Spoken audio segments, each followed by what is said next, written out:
Hi, y'all.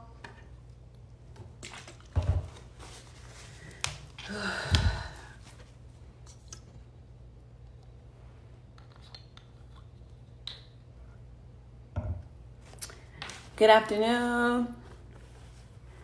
Hey, hey, hey, hey, hey, hey.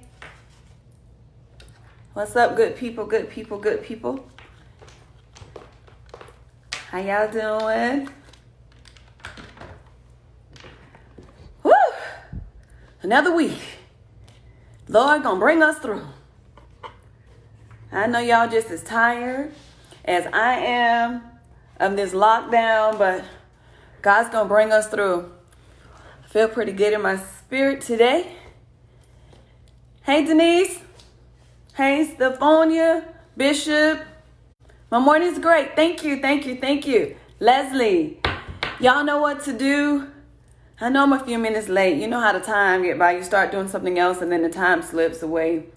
So I am ready to share this today. Get this information out. Let's start sharing, getting people on this live. So, hey, Sean. Hey, sweetie pie. How's my baby? Mother Evelyn. Oh, all right. I see y'all getting on here now. I see you. I see you. Amen. Deacon Charlie. Hey, y'all. I miss y'all so much. Mother Eva. I do. I miss y'all so much. I was telling my staff person yesterday, I said, I'm aching. My body's aching because I'm such a hugger.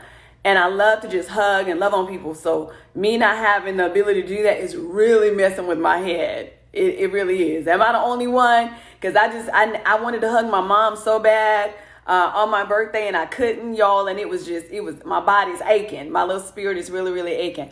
So I'm just like, I got overload. Y'all gonna get tired of me touching you. You're gonna be like, stop touching me, Pastor, please. Prophetess, stop touching me. Hey, Chelsea. Hey, sweetie pie. Elder Rhonda. So I'm telling y'all right now, I'm just overflowing. I just want to tell everybody I love you and touch you and just tell you how much I miss you. Hey, Auntie Sandy. So I'm just like, y'all, I'm really, really, I'm an introvert naturally, but I love to love on people. So this is really, really hard for me, Sister Alexa. So as people are getting on, I want you guys to please share, text, tell somebody, because I'm going to talk about some stuff today that's been messing with our minds. If you would allow me to talk about a little bit what I see going on in the world today, and what I've been reading and experiencing, and what I've been seeing personally, even in my own, my own circle. So I want to share a little bit about that today. If you are stressed, if you're frustrated, if you kind of feel like you are isolated and kind of losing your mind a little bit, if you're not afraid to admit that, I'm like, just share this with somebody else you know struggling. If you know somebody struggling, I need them to be on this live today. And so this is about being honest. I know sometimes people try to act like everything is great and wonderful, and we all just like, okay, we just living our best lives and all of that. This is a lot. This is a lot we got going on right now. And so I want to talk a little bit about that. Yes, we want to encourage our faith. We want to grow in our faith, and we pray. And Lord knows something is in my eye. Lord knows we pray.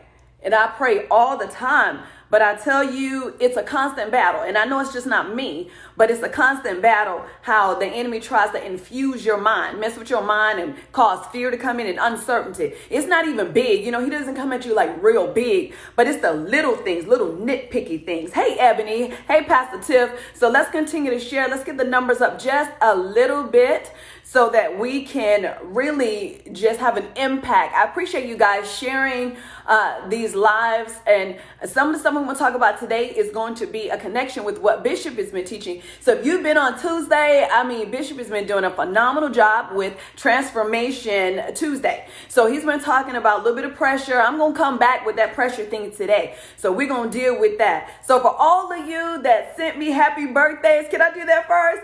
I had a marvelous birthday on Wednesday. All that love. Oh my God. the videos. Y'all are so freaking creative. I laughed, I cried, I was stunned at the words, encouragement. Thank you for sharing with me. And I felt so good. It didn't even matter that I couldn't go anywhere because your love came and it just rescued me. And so I just wanted to just share that with y'all. Thank you for everything you've done, for the love gifts, the cash apps. I mean, y'all showed out this year. So I'm so honored about the blessing. I love and appreciate you. Everything you do matters, and I want you to know that it does matter. I know sometimes you might feel like it doesn't. Every little bit counts. So it doesn't matter what it is that you do. Every little bit counts. So let people know how you feel. Y'all let me know. I'm loving y'all too, man. I feel so blessed. I'm a blessed woman. I'm a blessed woman. So I am grateful to God for everything. So as we get ready, I wanted to get that out before we get into the teaching. It's not going to take long. It's only supposed to be about 15 minutes or so. Bishop and I both kind of went over our time last time. So he beat me this week. So I'm going to try to beat his time after I do all my thank yous. My thank yous don't count, Bishop. I just want you to know that. So I needed to just share that with y'all and let you know how grateful I am. Woo! Okay. So now let's get into this lesson as we still continue to share. Do your watch parties. I know sometimes you think people don't get on, but they may watch a little later. But I need you to text them and say, if you are frustrated, if you're aggravated, if you just feel like I'm in this by myself, and it's not that, don't be deep. Like, I know God is with me. Okay, come on, people. Like, for real. Yeah, we know that. But sometimes our feelings try to convince us otherwise. And this is what I'm going to talk a little bit about today. As I said before last week, this series is called Breaking Cycles. And we're going to be breaking all kinds of cycles. But right now, I want to deal with the cycle of anxiety and how the enemy really comes against our mind. Anxiety and pressure and depression and fear. And how he does all of these things to infuse our minds with worry. And as I did last week, I got quite a few concerns about people finding themselves in these places. Doesn't mean you're not a believer. Doesn't mean that you don't love God or God doesn't love you. Come on, child, let that go. We got to deal with the real of what's going on. Yes, the church is our place of refuge and gives us strength. And we know that, but God knows that we're in a human body. And sometimes you got to put this human body in check because it would try to convince you otherwise. It'll try to make you think something different other than what the word of God is saying. I know I'm preaching already. I know I'm telling the truth. So let's continue to work a little bit harder. So the purpose of these is to break generational curses, cycles, strongholds. I'm starting a new series on Monday on my Spirit Lab page. And y'all, it's about breaking generational strongholds. So I'm coming from the other end starting Monday evening, and that's on the Spirit Lab page. So make sure you get on that too, because we're about to tear something. We're going to talk about everything, y'all. Y'all know I don't hold nothing back. I just kind of let it all out. This ain't church. So we got to deal with the real. This is about being real. So if you're not understanding, you don't want to deal with that, you say, how can a pastor say that? We better say it because we all need to know the truth. So today I want to talk about anxiety and pressure. And as I started last week, let me just share this part about the anxiety. I could feel it in the atmosphere. Like I said, I have 4 college degrees and 2 of them deal with the social sciences, the behavioral sciences, deal with the mind, counseling, all of that. So I'm a little more sensitive than probably the normal pastor who is not really focused or trained in this area. So I pay attention to behaviors and to body language and to atmosphere. So I have a little bit of an advantage. So I'm watching people and I'm looking at this isolation, like what it's doing to people who might not like being by themselves all the time. And it's just too much. So what I did was I did some research, and y'all, this is what I want to share. What I found out that there was a teen girl in California. I think she was 13 or 14, but she committed suicide. Now, I don't want y'all to be sad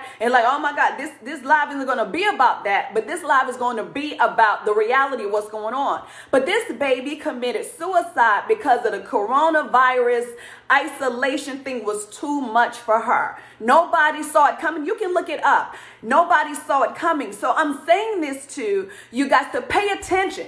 Pay attention to your family. Pay attention to your friends, to those that you're connected to. When behaviors start changing, I have some people in my life, they're kind of giving some different behaviors right now. I'm kind of watching, like, okay, so what's going on? Like, are you okay? And you have to ask people, are they okay? Don't assume. People don't want to be bothered because they may not call you back or they may not respond. But this baby took her life as a teen. And so I continued to research and I saw that this was becoming what they call the new pandemic, that people are feeling so isolated and overwhelmed that they really feel like there's no out, that there's no way out of this. They're so consumed in their minds until they're taking their own lives. Oh my God. As if this is not bad enough, but then to deal with that on top. So I'm bringing this to your attention because I want you to open your eyes. Don't be so much into ourselves, because we can do that. We can be so much into ourselves and what we don't have until we don't pay attention to those who are connected to us. We have to be the eyes. You understand? This is where discernment comes in. We in the church only think discernment is looking for demons, when after they are manifested. But discernment is to pick up on things that you might not normally see, that God gives you a crazy insight supernaturally to go beyond what this person may be displaying. Are y'all listening to me today? So as I talk about anxiety, I want you to think this is going on all over the world because they're speaking that this is a new pandemic. I don't receive that. This is not a new pandemic. We're going to arrest their minds, and it takes us to remind them of the power that is within them. Sometimes when your back is against the wall, you don't feel like you're going to come out. Sometimes you don't feel like you're going to win, and you need somebody to tell you that you're okay and that you're coming out of this. Sometimes you got to drag those jokers out, because y'all got to understand me. Don't just let people lay in that. You got to sometimes know you're not going to stay in this place. You are not going to be at that juncture. I declare that your better is coming. Speak life. This is the time for us to speak life when people feel like I am done. So here it is with anxiety. It's like a mental anguish. And as we talked about last week, I don't want to go over everything last week, but it is anxiety is a depression. It is symptoms that cause you to feel like you are threatened. Some of the threats right now are real. What we are in as far as the COVID-19 coronavirus is real. That's not a perceived threat. But the enemy will have you thinking that this is the end of your life. But we can change our mindset and go through with the grace and the power that the Father has given us to go through anything else we've ever gone through. We have to look at this as no different than any other trial we have ever gone through. This is what happens when the saints begin to bury their heads in the sand or they feel overwhelmed. And I'm not judging nobody. This thing is scary. So this is what I want to do right quick before I get into the teaching. I want to read off some things, and what I want you to do is to put a check somewhere. If you can grab a pen right quick, because I think sometimes we're in deeper than we realize. And so I want you to put a check every time I say something that pertains to you, that you have encountered over the last 2 months. Please let me do this. I need you to put a check. So number 1, persistent headaches. Put a check if that pertains to you. If you're bold, you can send some hearts, or you can put an emoji. I don't care. But if you're private, you want to put it on a piece of paper, please do. Digestive concerns. Some people have digestive issues, maybe diarrhea, or you can't go to the bathroom like you should. Constant fatigue. You are tired. You can't explain why. You're unable to sleep. You're sad. You're unhappy. You have muscle soreness. Anybody got muscle soreness? You're having chest pains, unexplainable chest pains. You're nervous. Shortness of breath. How about dizziness? Stomach pains. You said, my stomach hurt. I'm irritable. I'm angry. I wake up tired and exhausted, like you've been wrestling in your sleep all night. Come on, people, talk to me. You have nausea. You're like, my stomach hurts. I don't know what is going on. I just don't feel good. I don't feel good in my body. Some of you have a loss of appetite. You said, nothing tastes right to me. I can't eat. I have unexplainable illness. I don't even know what's wrong with me. I keep taking meds and it's not coming up. Come on, I see some people that are being real with me right now. I eat when I'm not hungry. I'm nervous. It's just, I see the checks. God bless you. I see you. You said, I eat, I'm not hungry. I just got so much on my mind. I have these headaches. So what I want you to know right there, thank you for those who took this test. I want you to go back after this live and look at that, because all of those are symptoms of anxiety. All of those are real. The pressures are real. Don't let anybody tell you that. But they start in your head. See, this is where we get lost, because people tell you that it's all in your head. Part of that is true. It is in your head. It starts in your head, but it affects your body. So I need you to know this, that anxiety is both physical and mental. Write that down. It's physical and mental. So that means all of the things that you are feeling, it's affecting your mind and it is affecting your body. That is the truth.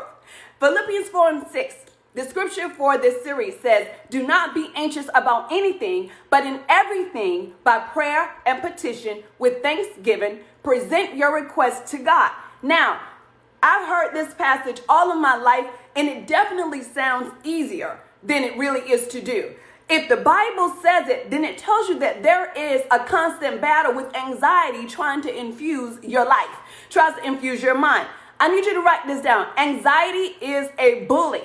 And if you've ever had an encounter with a bully, they don't care about your feelings.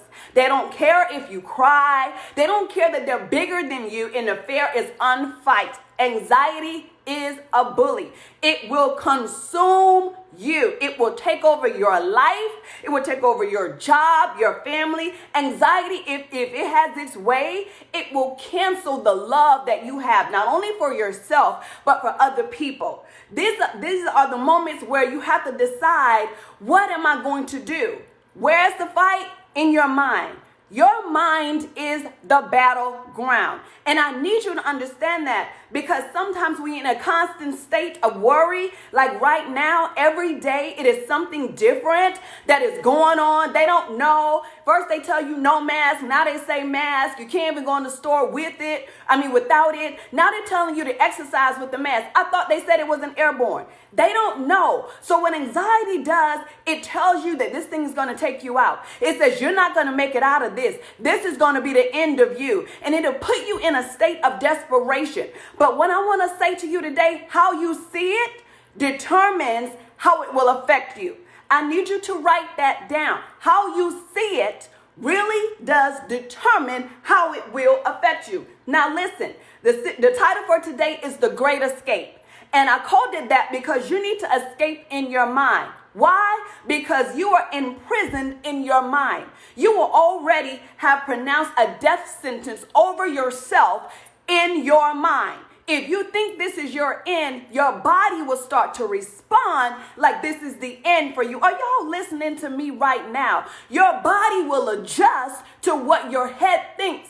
Your body will adjust to whatever your mind pronounces, which is why the Bible tells us the authority, the power rests in our mouth.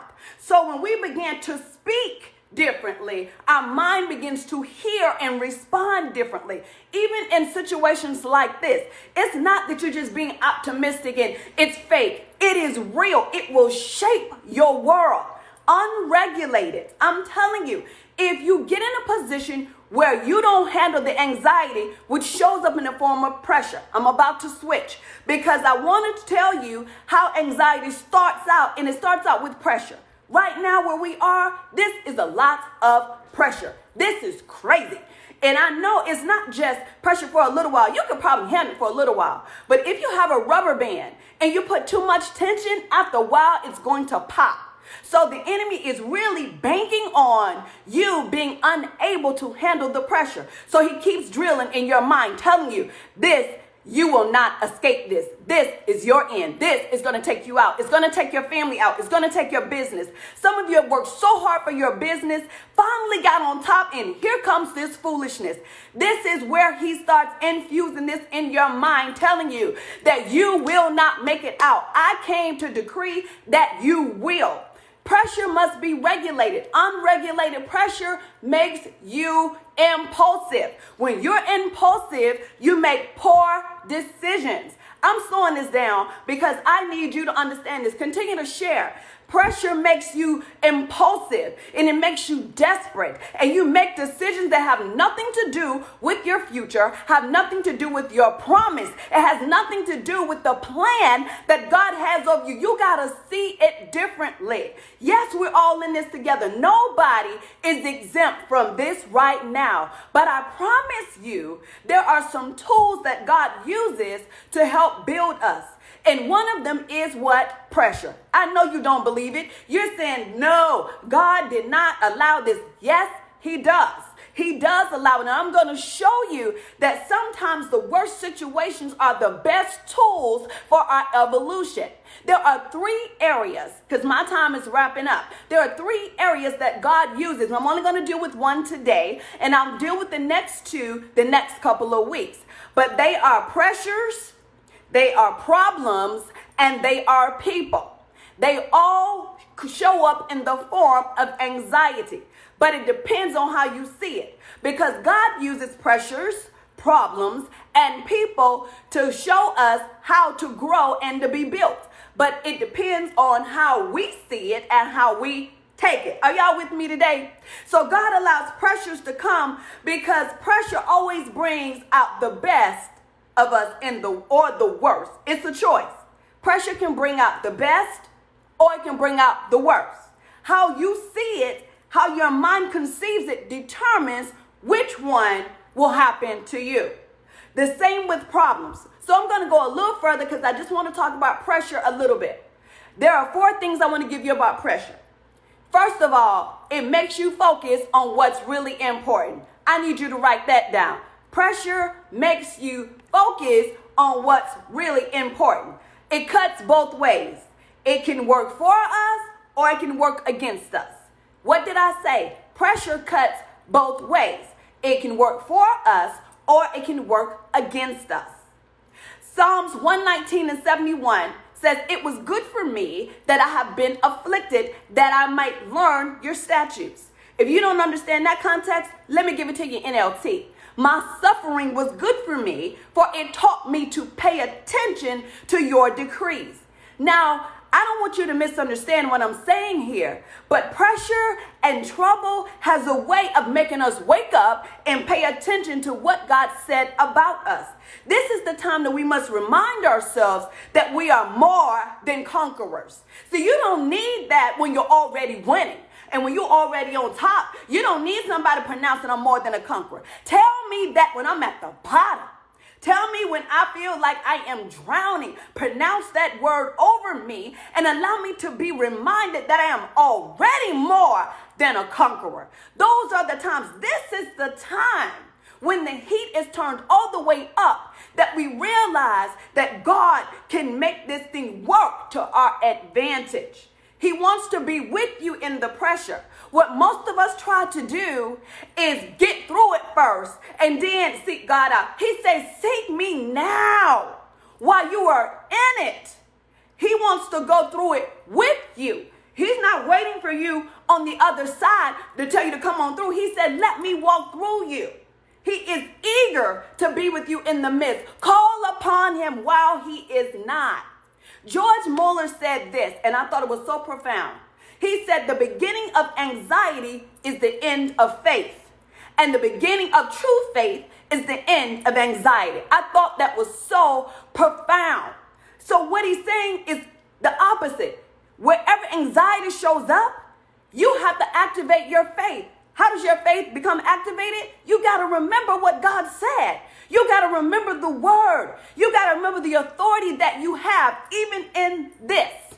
Not just the good things, but this bad, horrible thing that I'm in right now. I am more than able to overcome. You got to pronounce this every day, all day. See, the enemy thought when he shut the physical churches down that he had the way to your life.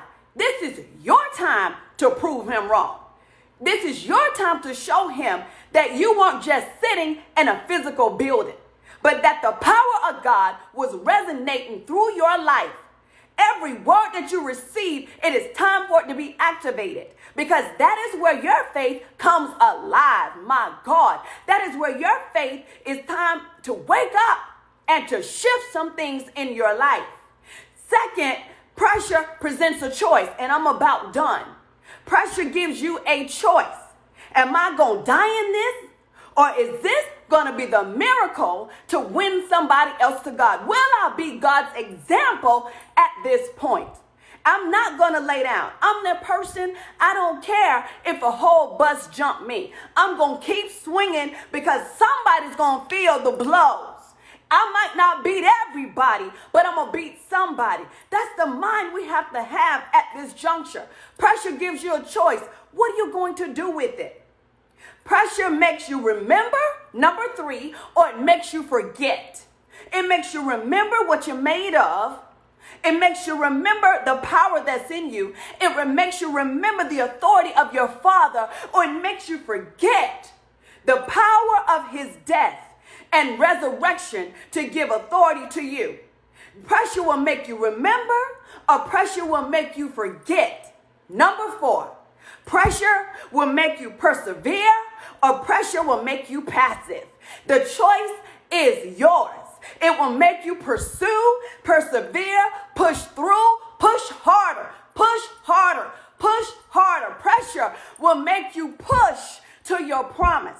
It will make you push harder, or to make you passive and accept whatever the enemy is bringing you. He will call you to lay down and prepare and die. Let me tell you about the widow who was going to make that last cake for her and her son and die. And the prophet showed up and said, make me one first.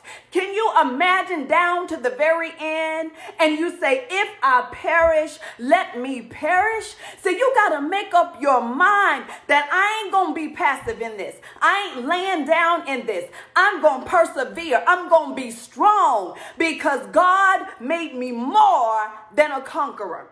Rather than giving in, you said, I'm about to get up. I want you to understand where you are. The great escape starts in your mind. My time is up. It starts in your mind. You have to convince yourself that I am not forsaken, that I am not forgotten, I am not overlooked. And my time is not over until God says my time is over. No COVID, no corona, no fools don't know what they're doing anyway. So whatever these people speak is not my destiny. My destiny will not rest in the hands of a man. I need y'all to receive that by the mighty blood of Jesus. My destiny will not end because you are afraid. I have to operate in the authority that God has given me and stand up with what is. This is the great escape. If I can escape it in my mind, it can become my reality. I will not be afraid.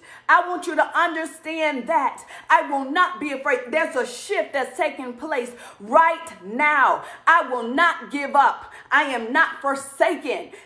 He trusts me to go through this. Don't you understand that, people? He trusts you to go through. You being mad ain't scaring nobody. Folding your little arms and ain't folding nobody. And there's some people who have lost some people in this.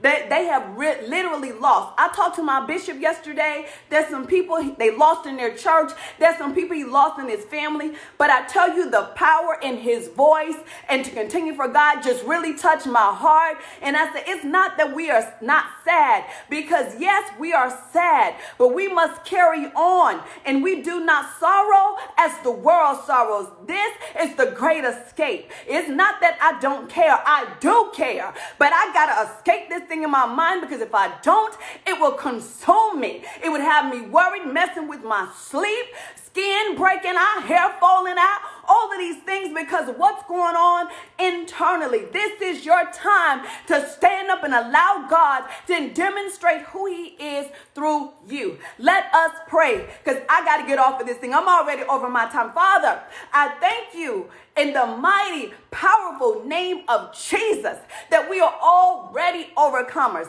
This too shall pass. Do you hear me? This too shall pass. If you allowed us to be here during this season, and I declare right now, don't allow a difficult time destroy your season.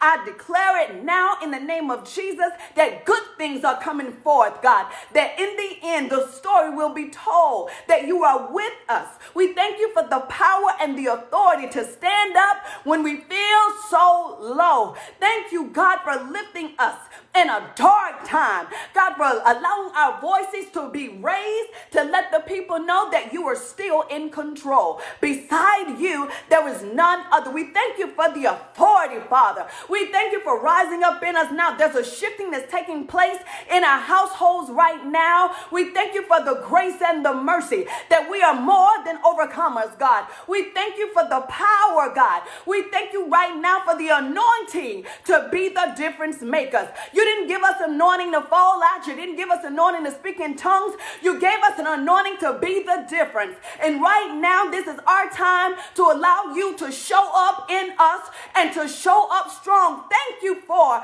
your authority today. Thank you, God, for allowing us to stand firm on your word. God, we know that we cannot waver, for a double-minded man is unstable in all his ways. We know that our minds that are stayed on you will be in perfect peace. We thank you, God, for the anointing today. We cancel out the anxiety, and we choose to see this as a platform for you to show yourself strong. We see what you're doing in this hour. We thank you for trusting us where we don't even trust ourselves. We speak to our bodies to line up. Every stomach ache, every headache, we pray that your sleep be regulated in the mighty name of Jesus.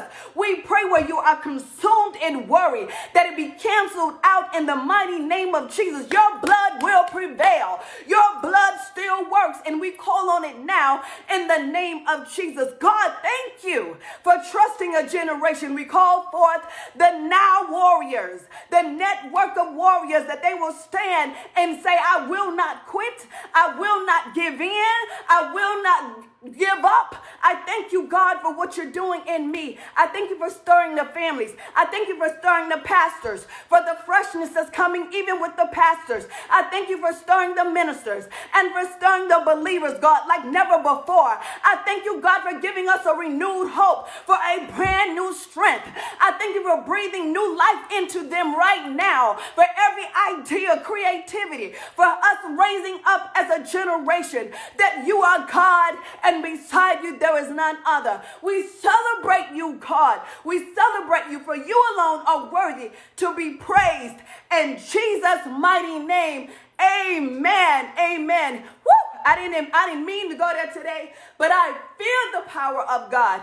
I promise you, the great escape, go in your mind and change your atmosphere. Write that down. Said, this is the great escape. You have found the key to changing your life. Change your atmosphere. Open up those windows, y'all. Let some fresh air and let the glory of God blow through your house. We ain't laying down. We ain't taking this defeat. The devil is a liar. Open the doors and allow the power of God to come in Jesus' mighty name. Amen. I love you, and I hope to see you Sunday on this same channel at our live. Be blessed in Jesus' name. Amen.